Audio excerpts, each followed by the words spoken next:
make a difference, he sends his disciples to ask Jesus, are you the Messiah? Are you the one we've been waiting for? Or shall we look for another?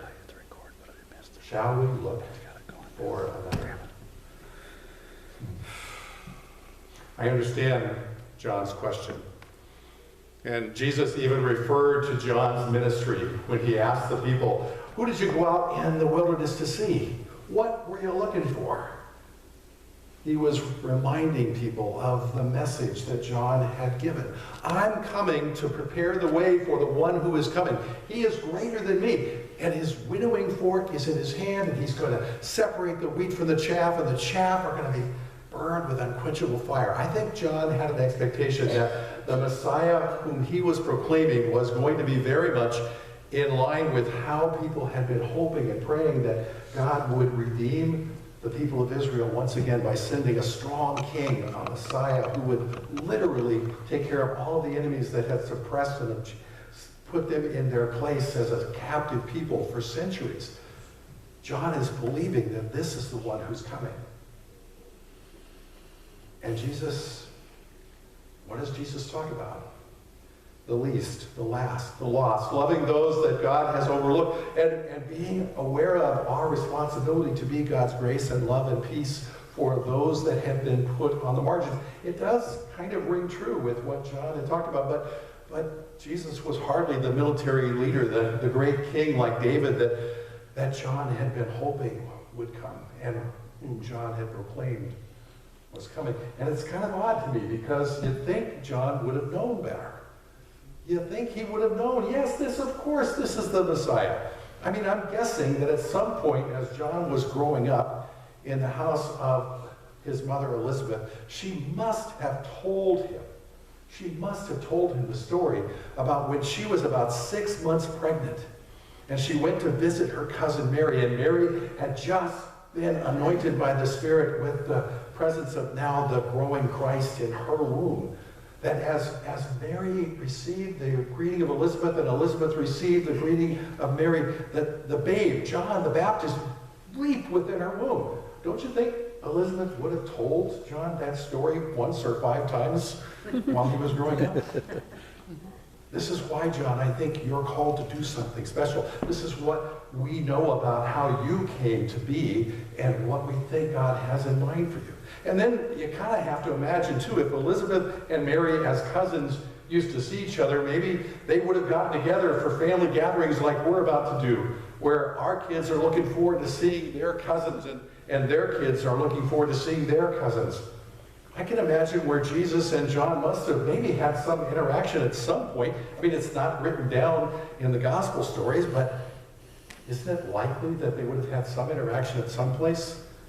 I don't know if you know this, but there are some what we call apocryphal stories about Jesus growing up as a child, because we know, for instance, the Gospels don't do a very good job of telling us much about what happened to Jesus between the time that he was born and the time that he began his ministry. There is that one story about the time when he went and hung out with the rabbis at the temple in Jerusalem, but really there's not much more than that. But there are stories that I think the early church kind of wanted to have around to fill in the gaps. And some of those stories talk about Jesus as a young boy playing with his playmates and his friends. And that he would take mud and form it into a bird and then breathe on it, and it would actually become a bird and fly away. Or how if somebody was playing a game with him and he lost the game, he might zap his friend that just beat him with a little lightning bolt. Now, do we really think these things happen? No, probably not. But the early church was trying to fill in the gaps of who Jesus was and maybe the extraordinary life of what he would become. And John surely must have known some of these things. And so it's a particularly interesting question for us to ponder. If John wasn't sure, how can we be sure of who Jesus is? Of who Jesus came to be as the Redeemer of the world?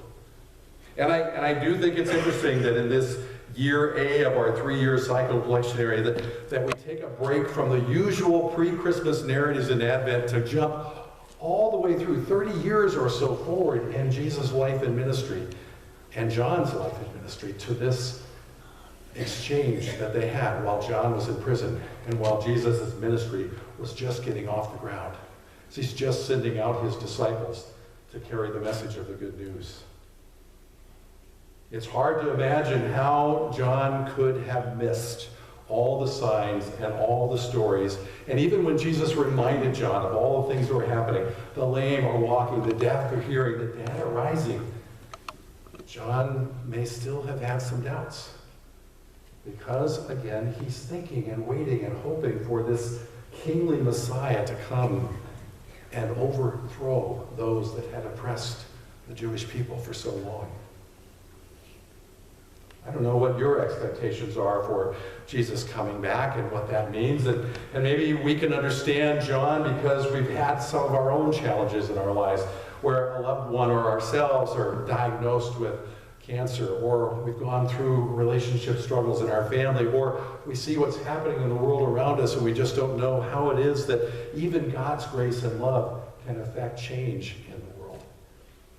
I was blessed last month. Some of you who watch me on Facebook know that I spent some time traveling last month. Debbie and I were gone for 28 days while we traveled in Rwanda and Greece and Italy.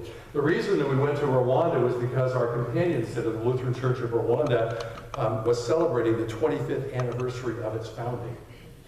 This church didn't exist before 25 years ago in Rwanda. It came into being in the months after the genocide that also happened 25 years ago.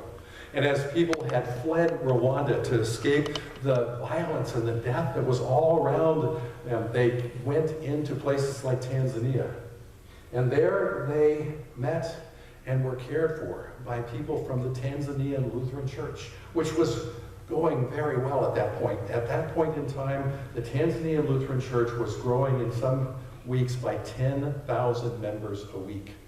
They were getting the message out in Tanzania, and people were ready to hear about the saving grace of Jesus Christ. And so these Rwandans who fled for their lives were cared for by these people in Tanzania. And they told them, we're doing this because of our faith, because of what we believe God has done for us in Jesus Christ. We think it makes a difference in our life, and we hope it will make a difference in yours, and it did. And these Rwandans, when they came back home after the genocide, started the Rwandan Lutheran Church. And so we celebrated the establishment of the first Lutheran church in Rwanda, in Kirehe. And then a couple of days later, we had a worship celebration with representatives from the Lutheran World Federation and our own global mission in the LCA. And it was a 5-hour worship service. Wow. Yep. A sermon, well, 3 or 4 sermons in total lasted about an hour plus. I'm going to try to do a little less than that, if that's okay. But a 5-hour worship celebration, and that's how they worship in Rwanda. They don't worry about trying to get it all done in an hour. And there's dancing, and there's singing, and there's the word, and there's celebration. And they were celebrating God's grace having come alive in their midst. And how the Rwandan Lutheran Church has been a big part of the reconciliation and the peace building that has happened in Rwanda since the genocide. How people who had at one point been killing each other have now become neighbors and are able to understand why this can never happen again. The Rwandan Lutheran Church and our support and our care has made a difference in this place. One of your former pastors, my predecessor in this office, Bishop David Mullen, was a part of helping us to build this new relationship with the Lutheran Church of Rwanda. And I know that experience literally changed his life and his ministry. It has mine.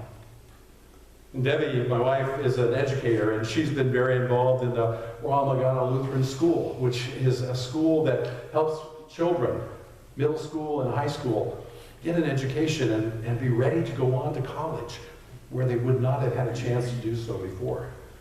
It's making a huge difference. And in the midst of all of that, as this country, this people were wondering, where is God? Is God really ever going to show up? God showed up in the people of the first Tanzanian Lutheran Church, and then as the Lutheran Church of Rwanda, with our support and assistance as the Sierra Pacific Synod said, this is where God is showing up. This is where we are showing up. This is how we believe God is making a difference in your lives, in your country, in this world.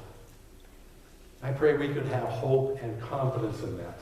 I pray that that would encourage us to think about all the ways that God is asking us to show up and to be with people and to be the fulfillment of what John was asking Jesus. Are you the one who we've been waiting for, or shall we wait for another? Let's not let that answer be wait for another. Let's let it be us. Let's let it be us who show up with the grace of God living and breathing through us. So I don't know if you've had a chance to see this movie. It came out just about a month ago. It's called A Beautiful Day in the Neighborhood. Anybody seen it? It's about the life of Fred Rogers, Mr. Rogers.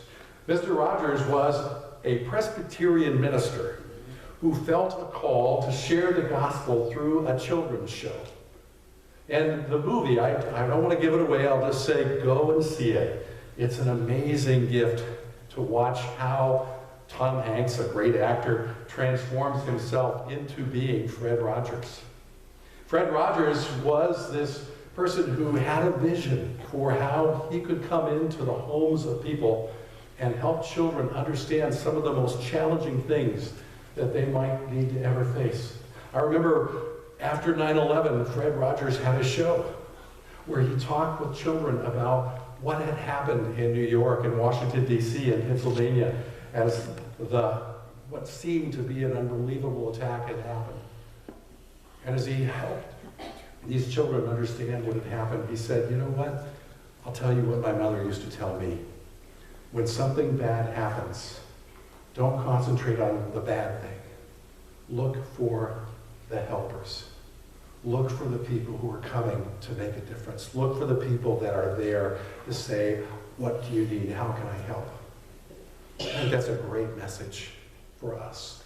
How can I help? How can I be present? How can I represent Christ to you? And the odd thing is I think about Fred Rogers and a story that I read about him at the end of his life, and I think about that in relationship to John being in prison and having doubts. Are you the one who is to come, or should we wait for another? Fred Rogers, as he was dying, looked to his wife and asked her a question. Have I been a sheep or a goat? Referring to the story in Matthew 25, a little bit later in our gospel for this morning, about how Jesus talked about those who see the least and the last and the lost in this world as seeing him, Jesus showing up in their midst. And those that see those in need and respond to their need are the sheep. They are the ones who are going to be welcomed to heaven. Even if they didn't realize it was Jesus they were helping all along, they're going to be welcomed into heaven. And the goats, well, the goats were the ones who didn't see Jesus in those who were in need. Fred Rogers asked the question, have I been a sheep or a goat? Is there anybody that we would think has been more of a sheep than Fred Rogers? His wife was able to assure him, yes, Fred, you've been a sheep. And let us all have confidence that as God calls us and reminds us of that love that we're called to share, as we anticipate once again the coming of Christ, this story needs to be shared in and through us. May you be blessed as you open your eyes and see how it is that God is calling you to go to work today to be that presence. As we pray this in Jesus' name. Amen. Amen.